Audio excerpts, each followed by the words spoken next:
Friends, welcome to our channel. ఈరోజు recipe మనందరి హెల్త్కి చాలా యూజ్ అయ్యే రెసిపీ. వీక్లీ ఒక్కసారైనా ఈ పచ్చడి తినడం వల్ల మనకి చాలా హెల్త్ బెనిఫిట్స్ ఉన్నాయి. అదే నల్లేరు పచ్చడి. నల్లేరు స్టెమ్స్కి 4 సైడ్స్ పీచులా ఉంటుంది. అది రిమూవ్ చేసుకోవాలి. దానికన్నా ముందు మన హ్యాండ్స్కి ఆయిల్ లేదా గ్లౌజెస్ అనేవి యూజ్ చేయాలి. నల్లేరు పట్టుకుంటే దురద వస్తుంది. ఆ దురద రాకుండా ఉండాలంటే ఆయిల్ యూజ్ చేసుకుంటే రాదు. ఈ లీవ్స్ అనేవి మనకి ఆప్షనల్, మీరు వేసుకుంటే వేసుకోవచ్చు లేదా లీవ్స్ అనేవి తీసేయచ్చు. బాండీ పెట్టుకొని 2 to 3 table spoon oil add చేసుకొని మన టేస్ట్కి తగ్గట్టుగా ఎండుమిర్చి యాడ్ చేసి ఫ్రై చేసుకోవాలి. ఇవి ఫ్రై అయిన తర్వాత ప్లేట్లోకి తీసి పక్కన ఉంచుకొని ఇదే ఆయిల్లో 2 టేబుల్ స్పూన్ పచ్చిశనగపప్పు, 1 స్పూన్ మినప్పప్పు, 1 స్పూన్ ధనియాలు వేసి ఫ్రై చేసుకోవాలి. ఇవి ఫ్రై అయిన తర్వాత ఒక గుప్పెడు కరివేపాకును కూడా యాడ్ చేసి ఫ్రై చేసుకోవాలి. మొత్తం ఫ్రై అయిన తర్వాత ప్లేట్లోకి తీసి పక్కన ఉంచుకొని ఇదే ఆయిల్లో ఒక గుప్పెడు పల్లీలను కూడా యాడ్ చేసి ఫ్రై చేసుకోవాలి. ఇంతకుముందు నల్లేరు విలేజెస్లో బాగా దొరికేది. ఇప్పుడు మన సిటీస్లో కూడా అవైలబుల్గా ఉంటుంది మార్కెట్లో. మీకు కనిపిస్తే తప్పకుండా ఒక్కసారైనా తెచ్చుకొని ఇలా ట్రై చేయండి. దీనివల్ల చాలా హెల్త్ బెనిఫిట్స్ ఉన్నాయి. ఆయాసం ఉన్న వాళ్ళకి, కండరాలు వీక్నెస్, నరాలు వీక్నెస్ ఉన్న వాళ్ళకి చాలా యూజ్ అవుతుంది. ఫర్ ఎగ్జాంపుల్ నాకే చాలా యూజ్ అయ్యింది నల్లేరు.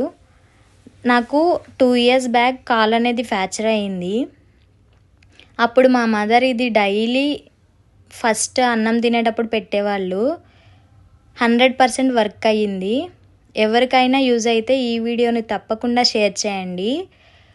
నల్లేరు పచ్చడి వల్ల చాలా బెనిఫిట్స్ ఉన్నాయి. మీరు కూడా ఒక్కసారైనా ట్రై చేసి చూడండి. టేస్ట్ కూడా చాలా బాగుంటుంది.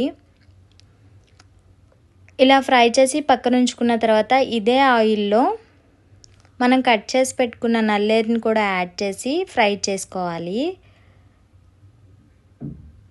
ఇవి మొత్తం ఫ్రై అయిపోయినాక లాస్ట్లో కొంచెం చింతపండును కూడా యాడ్ చేయాలి. చాలామంది టమాటా కూడా యాడ్ చేస్తారు, కానీ మా మదర్ అయితే ఇలానే చేస్తారు. టమాటా యాడ్ చేస్తే నల్లేరు ఫ్లేవర్ అనేది పోతుంది. సో మా మదర్ అయితే ఇదే స్టైల్లో చేస్తారు. మీరు ఎప్పుడైనా ఈ పచ్చడి ట్రై చేసి ఉంటే తప్పకుండా కామెంట్ సెక్షన్లో కామెంట్ చేయండి.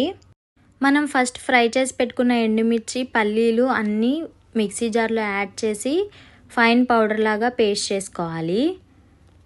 నల్లేరు చల్లారేలోపు పోపు అనేది పెట్టుకుందాము. పోపు అనేది ఆప్షనల్.